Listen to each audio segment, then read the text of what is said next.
You pray, Imam, you make dua. This is one of the most common questions, and that is after Imam in Salatul Farida, he says Assalamu alaikum, Assalamu alaikum. Hardly ever, even without istighfar, they start Alhamdulillah Rabbil Alameen. They will say, what is wrong there? I'm asking Allah. Okay, if I tell you, okay, go inside the toilet and read Quran. Then, so no, it's not allowed, it's in the wrong place. Then, also this is good, but in the wrong time. In the wrong way, you know. So we have to know the way of Rasulullah sallallahu alaihi wasallam.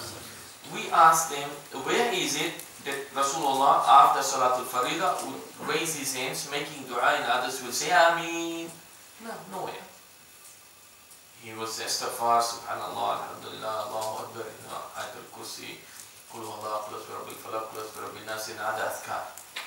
So we do that. And all of these azkar, it has dua. The only thing is you are not raising your hands, but you are doing what Rasulullah sallallahu alaihi wasallam did. So after Farida, raising your hands in dua jama'i, this is bid'ah, innovation.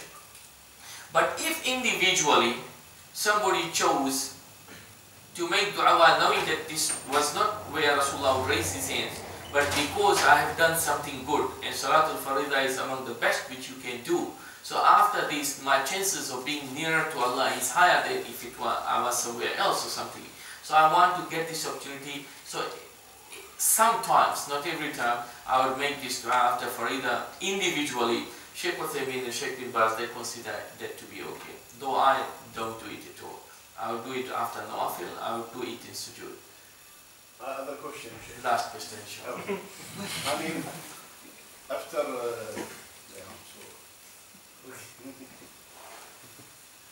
There's other dua. Eat some more sweets, you'll remember. No, I will not go. Because I eat more sweet. There's other dua. Okay, I'll just later. You were asking, yes. Regarding the fidya for the old and sick people? Yes, those, because they are from Ghair Qadir, they are not able to due to old age, or sometimes due to they become insane. For whichever, the fidya is there, yes. Is it permissible to give the fidya based on the money instead of buying the food? No, it's the food which is preference. So you send the money to wherever it is and request those brothers to buy the food and give it to those who deserve it. So the amount of money, is it okay? It's equivalent to the daily need for the people? Yeah, it's average of, I would say $5 is a good, more than enough for a day, per person. But it's even less than that. 5 is good. I get that question. There is after we pray Tarawih, we pray witr. After we pray witr, we say salam. Imam says salam alaikum, salam alaikum. People have to sit like order, have to sit to listen to the dua after witr. The dua after witr, Prophet Muhammad sallallahu alaihi wasallam, when he was doing, after he stand from the ruku', The qanut. yeah, the witr, last rak'ah. And he puts They do it after Salah? He put his hand, Prophet Muhammad, when his son he do the dua. Yes. After they do salam, people have to sit, Imam have to do dua. This dua. I don't know this, they bring this from where. If you come to Masjid Wellington, you see many bid'ah. Okay. If I Once you ask them and they tell you from where, tell me also, please. I ask, no, I didn't ask. That's right, I didn't ask. I was sitting and I stand. After dua, I stand there. And Imam, you get up all the time. When the dua, you get out. You have to sit. I don't know this. I said, you bring me hadith for this dua. I don't know they bring from where. So you should be praying here, yeah. Yeah.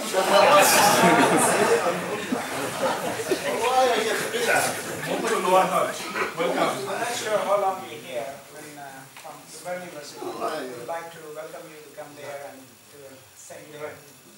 I'm flying back tomorrow, but next time, inshallah. Jazakumullah khairan. And you have got many brothers here, Samir and Mukhtar and Musa and Riyadh, and they are normally in contact with me. And inshallah, Jazakumullah khairan, yes. Inshallah. Inshallah, next time, inshallah. جزاكم الله خيرا. Yes. سؤال بسيط. ما عندك ما تجيب نفسك إدارة المساجد في هذا المجتمع كيف تدار إسلاميا يعني بدون النظام العالمي الجديد رئيس وسكرتير ورسول مالية كيف نديرها إدارة إسلامية كما تديرها في مسجد التقوى؟ You come here to Masjid Taqwa, we will give you a course in how to run Masjid. And he's saying because we have a trust system in Masjid Taqwa, and we run the Masjid, and he's saying how look in Islam there are certain regulations. After that is all ijtihad, right? So whatever you introduce in the admin to run through certain system, if it does not contradict with Islam, there is nothing wrong in it. Like for example, a woman to run a public affairs where men and women are both, this is haram, bil ijma'. There is no doubt it is extremely wrong. Nobody is going to take that crap, be it wherever it is. That's the truth. You know, so this kind of things, no. But if brothers are doing, if there are sisters who are dealing with the sisters' issues, for the sisters only, that's nothing wrong in that. But for a sister to become the chairman of the masjid, no. Never ever. Secretary of the masjid, never ever. Because masjid means what? Who will lead the salah? A man. Woman can't do that. So she can never take that position. So these are the things which is totally unacceptable in Islam. Right? But there are other things, yes. And running the masjid, whatever way you people decide in the admin, which will not contradict with Islam, will be okay. But as I said, I don't know for where Sheikh Khalid why is asking. I'm not very much aware of why. There must be some background to that.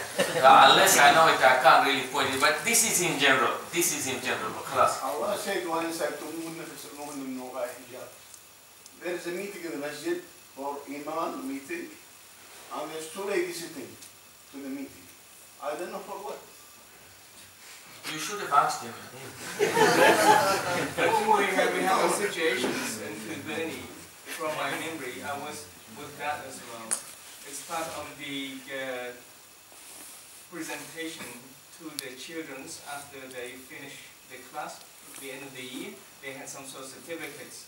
And with that event, we had a petitions with boys and girls, but then again there was a lady who stood up and gave the talk in introduction, whatever, as a leader within the community. I found that, why can't we have any men who could stand up and give the talk regarding the children's class or giving the awards, anything like that? When it comes to talk, let me tell you, I was coming back from Medina. Transit Emirat in Melbourne. In front of me are senior high school boys, Kiwis, soccer team. They must have went somewhere and played. So long line, and there is a long line behind me. So after half an hour or more, I'm standing there, and it's almost my turn to go through the X-ray machine. I realized that all these young dudes in front of me, they are mostly quiet, few words there, and almost nothing. And from behind me is coming lots of noises. You know who were behind me? All were girls. Ahlif lakum billah. They were all girls. Same from Kiwi, same similar age, but in front of me were all boys. Behind me, I was sort of a barrier between them. We're all girls. So that's why she was talking there. Of course, we know that. Look, if the sisters there to do their talking, they can give lectures and things amongst women, even in the masjid, but secluded when at the time no man is there. In Masjid Taqwa, one of the sisters, she comes, at that time when they are there, not in the time of Salah, no man is allowed in the masjid. Unless somebody is required. They are not even allowed to come and sit in the masjid men's section. So that the sisters, they have their time. Things like this, you know, and one of the books which I'm going to write, it's a very, I already have the materials. It is misconception of al-hurriya, of freedom. And in the freedom comes the woman and everyone. based on the adillah from Quran and Sunnah, you know. The problem with us is we want to please the kuffar. So they say, oh, Rasulullah was married to a child. So instead of saying, so what? Who said she was a child? How old was your mother when she got married? Do you know how old was your grandmother when she got married? Instead of this, who put the law at 18 or 20? Instead of these questions, who says that we have to get married at 20? Instead of this question, you start to, no, she was 28 years old. Who told you? You know? Rasulullah sallallahu alaihi wasallam loves women. He got married to 11, something. No, it's not right, brother. It wasn't that. Ya akhi, learn Islam and defend it with pride. Don't go running, whatever, if they, you people hit your woman, isn't it? No, brother, it was only then. No, there is nothing in Quran. So this kafir says, Allah said, فَضْرِبُونَ دَرْبًا غَيْرَ مُبَرَّحٍ. He brings the ayah. No, brother, the meaning of this is that. لَا حَوْلَ وَلَا قُوَّةَ إِلَّا بِاللَّهِ. Who said this is the meaning of this is that? He said it is there. The conditions are there. Yes, Allah, the one, أَلَا يَعْلَمُ مَنْ خَلَقَ وَهُوَ اللَّطِيفُ الْخَبِيرُ. So instead of giving them the right picture, you try to go here and there, and that's why you know. So no, we should be proud of Islam. This is, if it is really like this, a woman is not allowed to take the leading role where men are also part of them. You have to be different. Yes, this is it.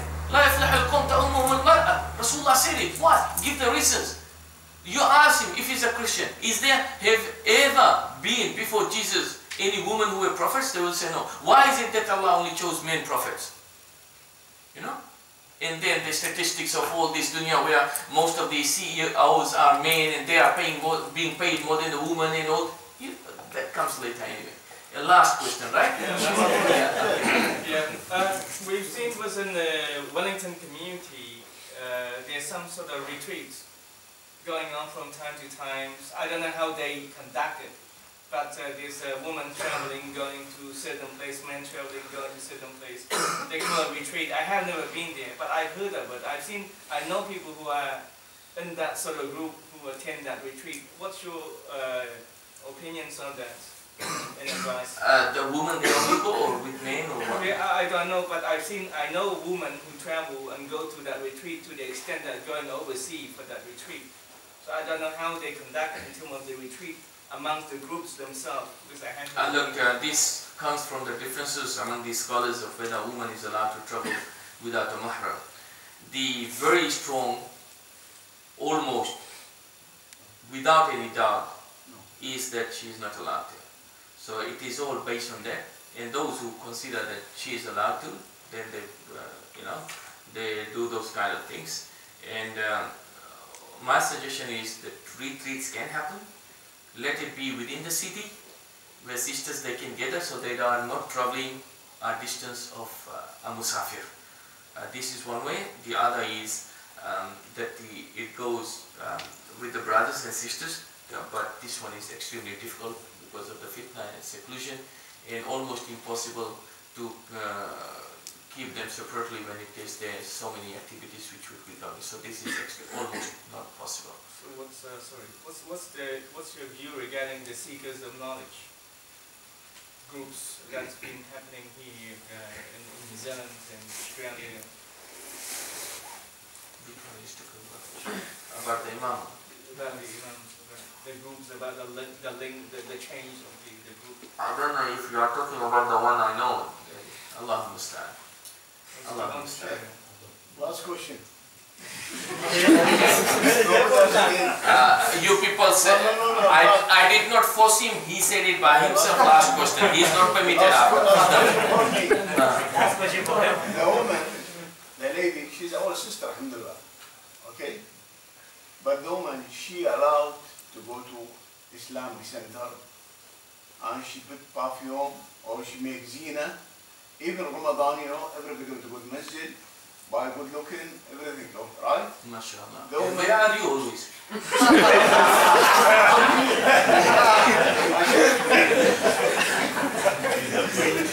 The lady, she allowed. Now, all people allow the lady, she put mind making zina to go to masjid or no? Haram. If she makes zina in perfume, perfume is more dangerous than zina if she is observing niqab. So if she is in her full niqab and whatever other zina is perfectly hidden from men and nobody would see but woman once she goes inside the masjid place, then that's not a problem. Zina not to be observed is because it is only for women folks to see or her husband or her maharim. So if that is not there, then that is not an issue. The come with the perfume, the attar, nobody can control it. It is going to vibrate everywhere. And he sallallahu alaihi wasallam, he said, "Man ayyuma imra'atin ta'attarat famarrat biqawmin liyajidu rihaha fahiya zaniya." That she has committed zina if she applies perfume and goes by men so that they can smell her fragrance. So it is very dangerous. First of all, the best place for sisters are their houses, and where they get more rewards. And inside their house, in her personal bedroom, her rewards are better than even praying in her sitting room. But if she has to come to the masjid, which is like in Tarawih or Jum'ah or lectures, then she should be very observant of her hijab. Jazakallah khair. Last question there.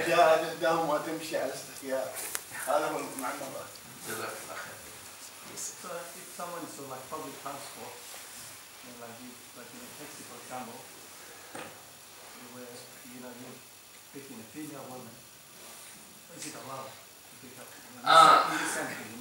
Taxi drivers in their job, it does have a lot of issue in it.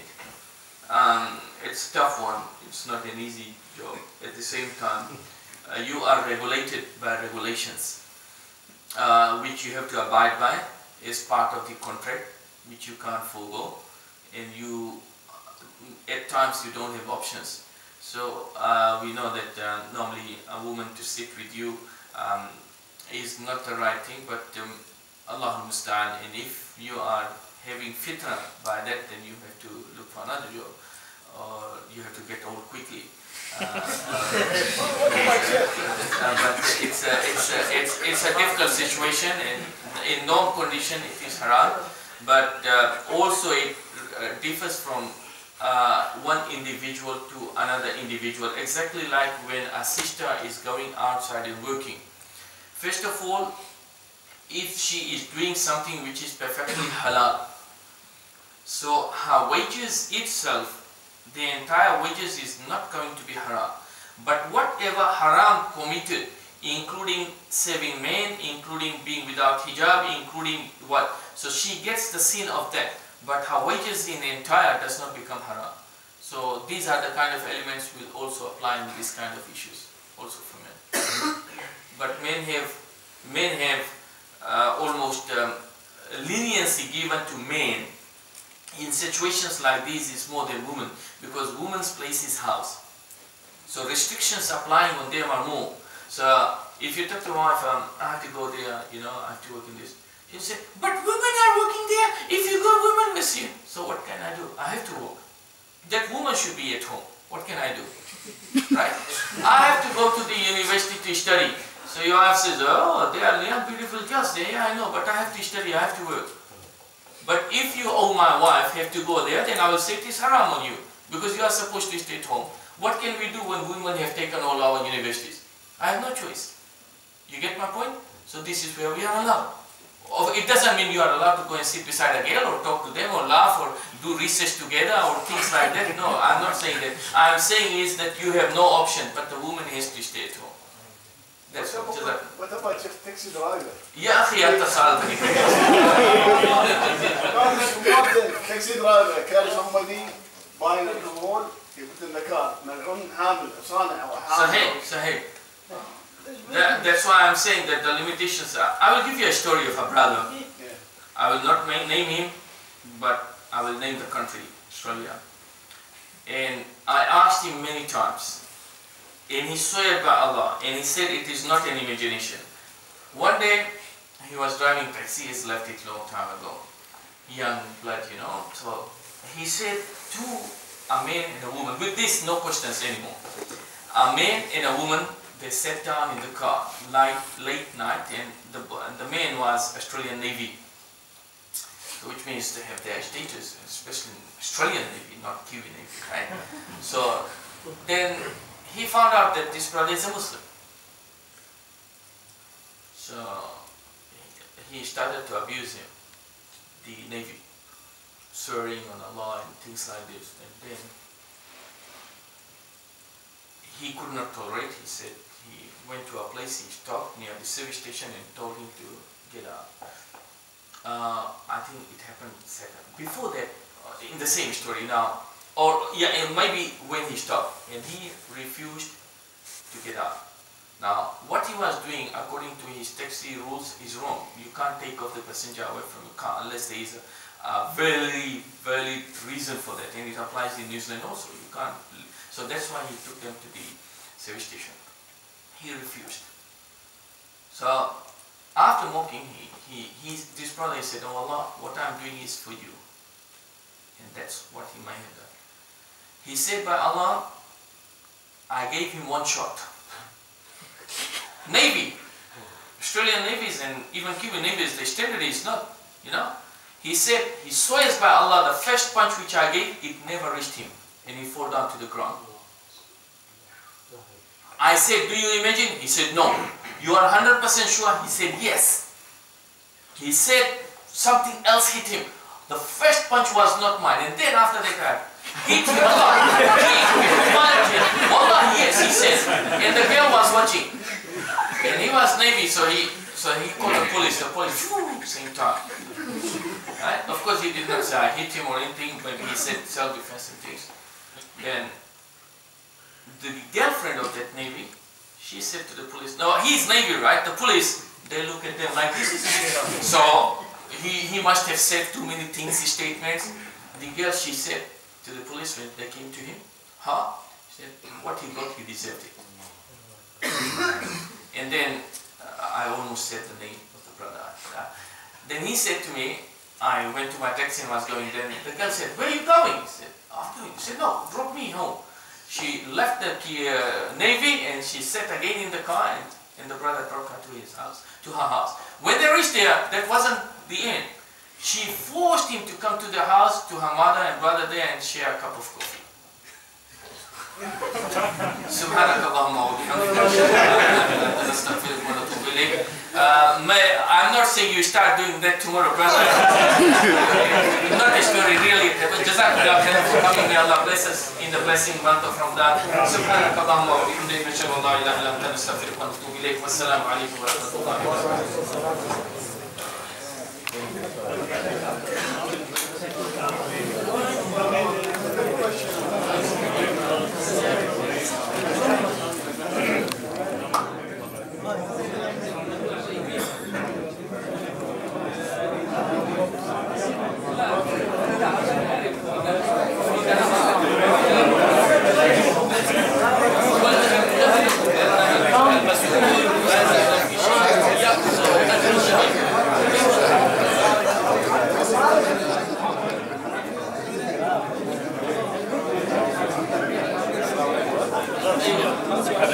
أي ما شاء الله